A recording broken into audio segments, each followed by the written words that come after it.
వరకైతే మన లోపల మార్పు రాదు, ఎప్పటి వరకైతే పని చేసినోడు ఎవడో పని చేయనోడు ఎవడో గుర్తుపట్టే సమర్థత మన లోపల లేదో ఇలాంటి వాళ్ళ నాటకాలు నడుస్తా ఉంటాయి. మనం గుర్తుపట్టాలి, పని చేసినోని గుర్తుపట్టి మనము చెడుపు చేయకుండా మంచి చేసినోని మంచి అనాలి, చెడు చేసినోని చెడాలి. తుదకు నేనైనా సరే తప్పు చేసి నిలబట్టి అడిగే అధికారం మీకుంది, అడగాలి. అంతేగాని ఈ ప్రాంతం గురించి ఆలోచన చేసేవాళ్ళని, ఈ ప్రాంతంలో ఒక ఉన్నత స్థాయిలో ఈ ప్రాంతాన్ని పెట్టాలని ఆ సంకల్పంతో బ్రతుకుతున్న వాళ్ళని అవమానపరచడం వల్ల మనమే అవమానపరుచుకున్న వాళ్ళం అవుతాం. ఇది గుర్తెరిచి నడిచినాడే మనం మనుషులమవుతాం. లేకుంటే నేనంటా ఉన్నా ఖచ్చితంగా ఈ మార్పు రావాల్సిన అవసరం ఉంది. లిటరసీ కావాలా, అందరినీ చేతులెత్తి మొక్కుతా ఉన్నా. చదువు మాత్రమే సంస్కారాన్ని ఇస్తుంది, చదువు మాత్రమే ప్రపంచాన్ని చిన్నగా నీ చేతులకు తీసుకొస్తుంది. చదువు రానోడికి ప్రపంచం చాలా పెద్దగా అనిపిస్తుంది. చదువు మాత్రమే ప్రపంచంలో ఏ విధంగా బతకాలో నేర్పిస్తుంది. మన జీవితాలు 5-6 తరాలు బానిసలాగా బతికినాం, అభివృద్ధి లేక బతికినాం. అభివృద్ధి అంటే ఏందో తెలియక బతికినాం. గేటు కాడకు పోయి కాపలా కాసినాం, భుజం మీద చేస్తే అదే గొప్ప అనుకున్నాం. ట్రాన్స్ఫార్మర్ సబ్ స్టేషన్లు అడిగే స్థాయిలో ఉంచి ఫ్యూజ్ వైర్ అడిగితే ఫ్యూజ్ వైర్ ఇస్తేనే సంతోషపడ్డాం. ప్రపంచం పరిగెత్తిపాయ్. మనకంటే ముందు వెనుకబడే నియోజకవర్గాలని అభివృద్ధి చెంది ముందుకు పోతా ఉన్నాయి. మనం అడగలేక, అడిగే పరిస్థితి వచ్చినప్పుడు వారికి సపోర్ట్ చేయక, మంచోని గురించి ఆలోచన చేయక, మంచి వెనక నడవక ఈ రోజు మనము, మన నాయన, మన తాత, ముత్తాత అంతా కూడా వెనుకకి పడిపోయినాం. దయచేసి మీ అందరికి చేతులెత్తి మొక్తా ఉన్న రామలింగేశ్వర స్వామి సమక్షంలో దయచేసి మన తర్వాతి తరాన్నైనా బానిసలుగా కాకుండా వాళ్ళ భవిష్యత్తు కోసం మనం కష్టపడి వాళ్ళకి భవిష్యత్తు ఇవ్వాల్సిన అవసరం, సందర్భం వచ్చింది. దీనికోసం మనమంతా బతకాల్సిన అవసరం ఉన్నది. ఇది చాలా చిన్న విషయం. ఈరోజు నేను చెప్తా ఉన్నా, ఈ సబ్ స్టేషన్ 3,20,00,000 చాలా చిన్న విషయం. ఇప్పటికి 2 సార్లు 2 నెలల 3 నెలల క్రితమే టెండర్లు అయిపోయి జట్లర్ కంచి జట్రం రోడ్డు కావాలి. ఎందుకు ఆగుతుందో సమర్థులు తెలుసుకోవాల్సిన అవసరం ఉంది.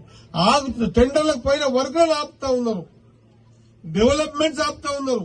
మా సైడ్ క్రషర్ మేమే చేసుకోవాలి, ఇంకోరికి ఇయ్యం, ఎవరు వస్తే తొక్కుతామంటున్నారు. ఇంకా ఏ దినాలు బతుకుతున్నాం, ఏ యుగంలో బతుకుతున్నాం? మనం గొప్పగా బతికినామంటే తెల్లబట్టలు వేసుకోవడం కాదు, మనం గొప్పగా బతికినామంటే జల్సాలు చేయటం కాదు, ఏసీ కారులో తిరిగినట్లు కాదు. మన ప్రాంత పుడుతున్న బిడ్డకు భవిష్యత్ ఎంత ఇస్తున్నామనేటువంటి జ్ఞానంతో బతకకపోతే ఎంత బతికినా కూడా దరిద్రమే అని చెప్పి మీ అందరూ తెలియజేస్తా ఉన్నా. మన పిల్లల కోసం ఆలోచన చేయాలి. మన జీవితాలు అయిపోయినాయి. నాకు కూడా 52-53 ఏళ్లు సగం జీవితం అయిపోయింది. తర్వాత మన పిల్లలలో ఇంకోని చేతుల కాడ, ఇంకోని గేట్ల కాడ, ఇంకోని ఆలోచన విధానం కాళ్ల కాడ కూర్చోబెట్టకుండా మనం ఏమైనా నిర్ణయాలు తీసుకుని ఆ పిల్లలకు మంచి ప్లాట్ఫామ్ ఇస్తే అప్పుడు మన జీవితం మన సార్థకత అయినట్టు.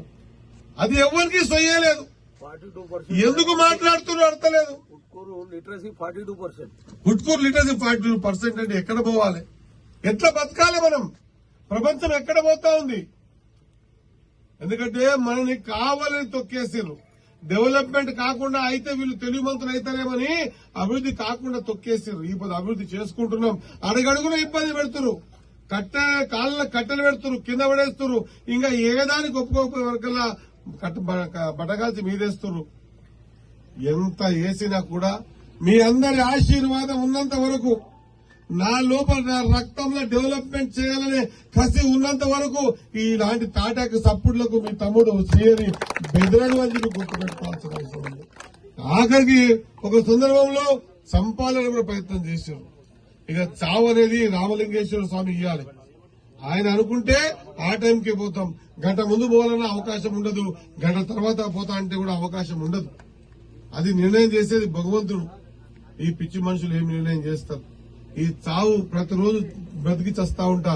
ఈ చావు మీద పెద్ద జీవితం మీద ప్రేమ లేనోని, ఈ చావులకు భయపడేటోని కాదు. ఈ ప్రాంత వెనుకబాటుతనాన్ని, ఈ ప్రాంతంలో ఎన్నేళ్లు బాధలు పడ్డ బాధల్ని, ఈ ప్రాంతంలో చదువు లేని తనాన్ని, ఆర్థిక ఎదగలేని తనాన్ని, ఈ ప్రాంతంలో సౌకర్యాలు లేని తనాన్ని, ఎడ్యుకేషన్ లో, ఇరిగేషన్ లో ముందుకు తీసుకుపోయేంత వరకు నా జీవితం అంతా దీనికోసం త్యాగం చేస్తా. ఎక్కడ కాంప్రమైజ్ అయ్యేదే లేదు అన్నమాట మరొకసారి గుర్తు చేస్తూ, కొంత ఒక ప్రోగ్రామ్ లో నేను పార్టిసిపేట్ అయ్యేది ఉన్నది. హెడ్ క్వార్టర్ లో అందరూ వెయిట్ చేస్తా ఉన్నారు. సీఎం ఆఫీస్ నుంచి కూడా వచ్చి జిల్లాలో ప్రమాణ స్వీకారం ఉన్నది. కార్పొరేట్ చైర్మన్ ని చేసిన ఘనత. కాబట్టి నేను మీ అందరితో మళ్ళొకసారి మాట్లాడతా. ఏ మాటలైతే మనం పుల్మామిడికి ఇచ్చాము, ఏ మాటల కోసం పుల్మామిడి ఆశ పడుతుందో అవన్నీ కూడా రాబోయే రోజుల్లో తీరుతాయి. మీ శ్రీహరి ఉన్నాడు. 3 సంవత్సరాలు ఖచ్చితంగా ఇంకా ఉంటా, మంత్రిగానే ఉంటా.